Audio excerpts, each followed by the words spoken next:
வணக்கம். மனிதன் நாம் வாழ எத்தனையோ விஷயங்கள் முக்கியம். ஆனால் அதில் ரொம்ப முக்கியம் என்ன தெரியுமா? உணவு இல்லையா? உணவு இருந்தால் தான் நம்ம நல்ல ஆரோக்கியமாக நம்மால் வாழ முடியும். சரி, எதெல்லாம் சத்தான உணவு, எதெல்லாம் உடலுக்கு கெடுதலான உணவு என்கிற விழிப்புணர்வு இப்போ, அதாவது அவேர்னஸ் இப்போ எல்லாருக்குமே இருக்குது. விதவிதமாக முன்னாலெல்லாம் பார்த்திங்கன்னா, சமைக்கணுன்னா விதவிதமாக நமக்கு சமைக்க தெரியணுன்னா புத்தகங்களை வாங்கி சமைப்பது எப்படி என்ற புத்தகங்களை வாங்கி படித்து தெரிஞ்சுப்போம். இப்போ அதுக்கெல்லாம் அவசியமே இல்லை. விதவிதமான உணவு வகைகளும் அதன் செய்முறைகளும் அதனுடைய சத்துக்களை பற்றியும் யூடியூப் மூலமாக நம்ம கைக்குள்ளே வந்துடுது. இன்னும் பலர் சமைக்காத உணவெல்லாம் சாப்பிட்றோம். அது சாலட்ஸ், அதன் செய்முறைகளும் நம்ம யூடியூப் மூலமாக நம்ம தெரிஞ்சுக்கிறோம். சரி, ஆனால் நான் இப்போ இந்த பதிவில் என்ன சொல்ல போகிறேன்னா, உணவு அது எப்படிப்பட்ட உணவு, அதை சாப்பிட்டால் நமக்கு என்னென்ன தோஷங்கள் வரும் அப்படின்னு நம் முன்னோர்கள் சொல்லி வைத்து விட்டு போயிருக்கிறார்கள்.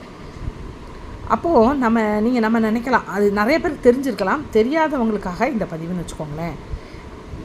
இப்போ 5 வகை தோஷங்கள் இருக்கான். எப்படின்னு அதை ஒன்று ஒன்றா பார்க்கலாம். நேர்மையற்ற முறையில் சம்பாதித்து அதில் வாங்கப்படும் பொருள் கொண்டு உணவு சமைத்து அதை நாம் சாப்பிட்டால் நமக்கு அர்த்த தோஷம் உண்டாகுமா. அர்த்தம்னா, அப்படின்னா சமஸ்கிருதத்தில் பொருள் அப்படின்னு ஒரு பொருளை தான் குறிக்கும். பொருள்னு ஒரு இது உண்டு, மீனிங். பொருள்னா என்ன? எந்த பொருளை, எப்படிப்பட்ட பொருளை கொண்டு நாம் சமைக்கிறோமோ அந்த நேர்மையற்ற முறையில் பொருள் ஈட்டி அது மூலமாக உணவை சமைத்தோம்னா அது அர்த்த தோஷத்தை நமக்கு உண்டாக்கும். சரி, சமைப்பவர்கள் அன்பற்றவர்களாகவும் ஒழுக்கமற்றவராகவும் இருந்தால், சமைக்கும் இடம் தூய்மை இல்லாமலும் இருந்தால் அந்த உணவை உண்பவர்களுக்கு என்ன தோஷம் வருமாமா? நிமித்த தோஷம் உண்டாகும். இது 2வது தோஷம். அடுத்தது பாருங்கள், சமையல் அறையில் உணவு சமைக்கும்போது தேவையற்ற பிரச்சனைகள், அவசியமற்ற விவாதங்கள், இல்லை பேசிக்கிட்டே நம்ம சண்டை போட்டுக்கிட்டே நம்ம சமைச்சோம்னா நல்ல அதிர்வுகளை, வைப்ரேஷனை உண்டாக்காது. அதனால் அந்த உணவை நாம் உண்டால் ஸ்தான தோஷம் உண்டாகும். இது 3வது தோஷம்.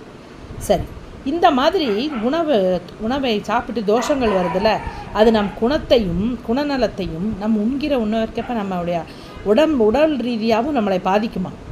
எப்படின்னா, நல்ல உணவுகளை, சரியான முறையில் உள்ள உணவுகளை நாம் உண்ணும்போது நம் குணம் சாத்விகம் என்கிற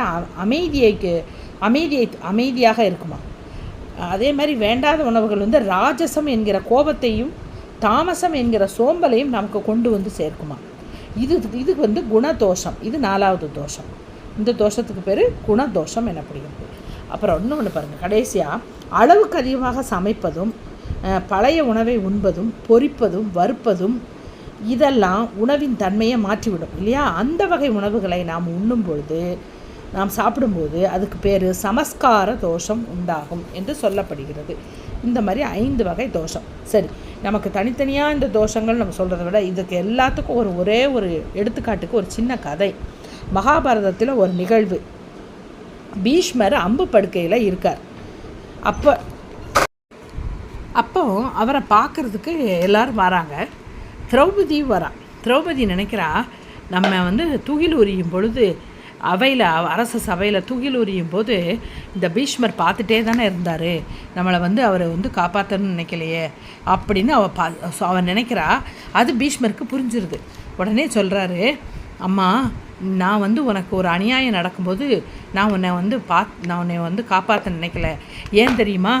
நான் துரியோதனனுடைய உணவை நான் சாப்பிட்ருந்தேன், அவன் போட்ட சாப்பாடை நான் சாப்பிட்டுட்டு இருந்தேன். அதனால் என்னுடைய உண்மையான குணம் எனக்கு வெளிப்பட முடியலை. துரியோதனன் சுயநலமானவன் இல்லையா, அவனுடைய கெட்ட குணம் தான் எனக்கு அவனுடைய சாப்பாட்டை சாப்பிட்டதுனால எனக்கு இருந்தது. இப்போது இந்த அம்புகள் என் உடம்பை தைத்து அந்த இரத்தமெல்லாம் கீழே போயிடுச்சு. இப்போ தான் என்னுடைய சுய குணத்துக்கு நான் வந்துட்டேன். நான் செய்தது தவறு தான் அப்படின்னு சொன்னதாக அந்த கதை சொல்லப்படுகிறது. இப்போது இந்த கதையிலேருந்து நம்ம அது நிஜமாக பொய்யாங்கிறதுக்கெலாம் விட்டுருங்க. இப்போ இந்த கதையிலேருந்து என்ன தெரியுது? சாப்பிட்ற சாப்பாடு ஒரு நல்ல ஒழுக்க சீலரையும் குணவானையும் கூட மாற்றிவிடும் அப்படிங்கிறதுக்கு இது ஒரு எடுத்துக்காட்டு இல்லையா. இப்போ பொது ஹோட்டல்ல எல்லாம் நம்ம சாப்பிடும்போது இந்த தோஷத்தை பற்றிலாம் நம்ம நினைக்கிறதுக்கு முடியாது. ஏன்னா ஏதாவது ஒரு தோஷம் அதில் இருக்கத்தான் வாய்ப்பு உள்ளது. அது நம்ம சொல்ல முடியாது. உள்ளே சமைக்கிறாங்க, அது எப்படி என்ன சூழ்நிலையில் சமைக்கிறாங்கங்கிறது நமக்கு தெரியாது. சரி, ஆனால் வீட்டில் சமைக்கும் உணவை எப்படி சமைக்க வேண்டும்ங்கிறத நம்ம இதில் இருந்து புரிஞ்சுக்கலாம் இல்லையா? நமக்கு விதவிதமாக சமைக்க கற்றுக்கொள்ளும் நாம் அந்த சாப்பாடு எப்படி இருக்கணுங்கிறதையும் நம்ம தெரிஞ்சுக்கிட்டால் நல்லாயிருக்கும் இல்லையா? இப்போ மன அமைதியுடன் தூய்மையான அடுப்பங்கரையில் நியாயமான முறையில் மனசில் ஒரு நல்ல அன்பை வைத்து கொண்டு நல்ல முறையில் சம்பாதித்த பொருட்களை கொண்டு உணவின் சத்து மாறாமல் இருக்கும்படி பெரும்பாலும் நம்மளால் முடிஞ்ச அளவுக்கு அடுப்பங்கரைக்குள்ளே தேவையற்ற பேச்சுக்கள், மன உளைச்சல்கள் எதுவுமே கொண்டு போகாமல் நம்ம நல்ல முறையில் அந்த உணவினுடைய சத்து நம் குடும்பத்தாருக்கு போய் சேரணுங்கிற ஒரு நல்ல எண்ணத்தோடு நாம் சமைத்தோம் என்றால், சமைத்து நாம் சாப்பிட்டோம்னா நமக்கு நிறைந்த ஆரோக்கியத்துடன் நாம் நீண்ட காலம் மகிழ்ச்சியுடன் வாழலாம் என்று கூறி வேறு ஒரு நல்ல தலைப்போடு உங்களை மீண்டும் சந்திக்கிறேன். நன்றி, வணக்கம்.